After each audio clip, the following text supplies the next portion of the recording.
সমস্ত মাধ্যমিক ২০২৭ ক্যান্ডিডেটদেরকে আজকের এই ভিডিওতে স্বাগত জানাই। আজকের এই ভিডিওতে আমি তোমাদের জন্য নিয়ে এসেছি একটা খুবই গুরুত্বপূর্ণ ভিডিও। আজকের ভিডিওতে মাধ্যমিক ২০২৭ ক্যান্ডিডেটদের জন্য সেকেন্ড সামেটিভ এ জিওগ্রাফি সিলেবাস নিয়ে আজকে আলোচনা করব। আজকে আমরা সবথেকে ১ম এ দেখব যে তোমাদের সেকেন্ড সামেটিভ এর অন্তর্গত সিলেবাসে কোন আ চ্যাপ্টার কোন টপিক তোমাদের আছে, কোন চ্যাপ্টার তোমাদেরকে পড়তে হবে। প্লাস কিরকম ভাবে তোমাদের কোয়েশ্চেন গুলো থাকবে, তোমাদের সম্পূর্ণ যে কোয়েশ্চেন প্যাটার্ন, সেই সম্পূর্ণ কোয়েশ্চেন প্যাটার্ন নিয়েও আজকে আমরা আলোচনা করব। তো চলো আজকের ভিডিওটা শুরু করা যাক। ভিডিওটা শুরু করার আগে তোমাদেরকে আমি কিছু কথা বলতে চাই। যেমন ফার্স্ট সামেটিভে আমাদের প্ল্যানিং ছিল যে সমস্ত চ্যাপ্টার গুলো তোমাদেরকে ডিটেইলি পড়িয়ে, তারপরে ওয়ান শট রিভিশন করিয়ে, তারপর কোয়েশ্চেন প্র্যাকটিস করিয়ে, তারপর সাজেশন ভিডিও আপলোড করে তোমাদের ফার্স্ট সামেটিভ রেডি করে তোমাদের কোয়েশ্চেন হলে পাঠানো। কিন্তু আমরা সেটা করতে পারিনি। কিছু টেকনিক্যাল প্রবলেমের জন্য আমরা ভিডিওস আপলোড করতে পারিনি। কিন্তু এখন এই আজকে তোমাদের সিলেবাস ডিসকাশনের ভিডিওটা দিচ্ছি। এর পরবর্তীতে তোমাদের সম্পূর্ণ চ্যাপ্টার ডিটেইলি আলোচনা করা হবে। তারপরে ওয়ান শট রিভিশন করানো হবে। ওয়ান শট রিভিশন করার পরে আমরা তোমাদের কিভাবে তোমরা এমসিকিউ আনসার করবে, কিভাবে ১ মার্কসের কোয়েশ্চেন আনসার করবে, কিভাবে ৫ মার্কসের কোয়েশ্চেন আনসার করবে, ওই সমস্তটা তোমাদের এখানে দেখানো হবে। তারপরে আমরা তোমাদের সেকেন্ড সামেটিভ এর সাজেশন প্রোভাইড করব এবং তারপরে তোমরা কিন্তু সেকেন্ড সামেটিভ পরীক্ষা দেবে। এবার আমরা ফার্স্ট সামেটিভ এ যে সাজেশন আপলোড করেছিলাম, সেই সাজেশন কিন্তু বহু স্কুলে কিন্তু 90% মিলে গিয়েছে এবং এভাবেও আমরা যে সেকেন্ড সামেটিভ এ তোমাদের যে সাজেশনটা পোস্ট করব, সেই সাজেশনটাও কিন্তু তোমাদের মিলে যাবে। তো আর বেশি সময় নষ্ট না করে আজকে ভিডিওটা শুরু করব। তোমরা যারা চ্যানেলে নতুন তারা চ্যানেলটাকে অবশ্যই সাবস্ক্রাইব করে নাও এবং ভিডিওটা যদি আজকে ভালো লাগে তো অবশ্যই লাইক করে দেবে। তোমাদের সেকেন্ড সামেটিভ এ টোটাল কিন্তু ৩ টি চ্যাপ্টার আছে। ৩ টি চ্যাপ্টারের মধ্যে খুব একটা কিন্তু কঠিন কিছু নেই। তো দেখা যাক কোন চ্যাপ্টার তোমাদের আছে।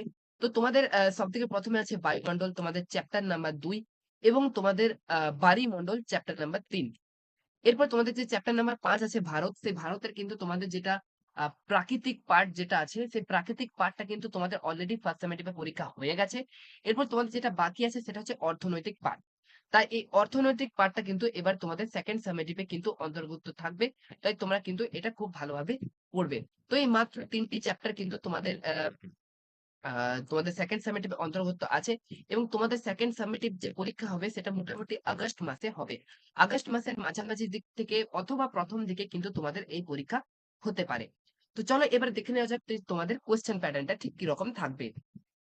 ওকে। তো তোমাদের যে পার্টটা থেকে টোটাল ৩ টে চ্যাপ্টার থাকবে এবং তোমাদের কোয়েশ্চেন পেপারে কিন্তু টোটাল ৫ টা পার্ট থাকবে। তো ১ম পার্ট অর্থাৎ বিভাগ ক তে থাকবে তোমাদের এমসিকিউ টাইপ কোয়েশ্চেন। টোটাল তোমাদের ৮ টা এমসিকিউ টাইপ কোয়েশ্চেন থাকবে। বিভাগ খ তে কিন্তু তোমাদের টোটাল ১ মার্কসের কোয়েশ্চেন থাকবে ৮ টা। বিভাগ গ তে থাকবে ২ মার্কসের কোয়েশ্চেন তোমাদের টোটাল ৪ টে। তারপর বিভাগ ঘ তে তোমাদের ৩ মার্কসের কোয়েশ্চেন থাকবে ২ টো এবং বিভাগ ঙ তে তোমাদের টোটাল থাকবে ২ টো প্রশ্ন। তো বারিমণ্ডল থেকে তোমাদের ৩ টে এমসিকিউ আসবে। তারপরে সরি, বায়ুমণ্ডল থেকে তোমাদের ৩ টে এমসিকিউ আসবে। তারপরে বারিমণ্ডল থেকে ২ টো এমসিকিউ। ভারতের অর্থনৈতিক পরিবেশ থেকে তোমাদের টোটাল ৩ টে এমসিকিউ আসবে। বিভাগ খ এ তোমাদের বায়ুমণ্ডল থেকে আসবে ৩ টে ১ মার্কসের কোয়েশ্চেন। বারিমণ্ডল থেকে তোমাদের আসবে টোটাল ২ টো ১ মার্কসের কোয়েশ্চেন এবং অর্থনৈতিক পরিবেশ থেকে তোমাদের আসবে টোটাল ৩ টে ১ মার্কসের কোয়েশ্চেন। এরপরে তোমাদের বিভাগ গ তে অর্থাৎ 2 মার্কস এর কোয়েশ্চেন এ কিন্তু তোমাদের টোটাল বায়ুমণ্ডল থেকে থাকবে ২ টি, বারিমণ্ডল থেকে থাকবে ২ টি, সরি, বায়ুমণ্ডল থেকে থাকবে একটা ২ মার্কস এর কোয়েশ্চেন, বারিমণ্ডল থেকে থাকবে একটা ২ মার্কস এর কোয়েশ্চেন এবং ভারতের অর্থনৈতিক পরিবেশ থেকে থাকবে তোমাদের দুটো ২ মার্কস এর কোয়েশ্চেন। এরপর বিভাগ গ তে ৩ মার্কস এর কোয়েশ্চেন থাকবে। বায়ুমণ্ডল থেকে থাকবে তোমাদের একটি ৩ নম্বরের কোয়েশ্চেন, বারিমণ্ডল থেকে থাকবে একটি ৩ নম্বরের কোয়েশ্চেন।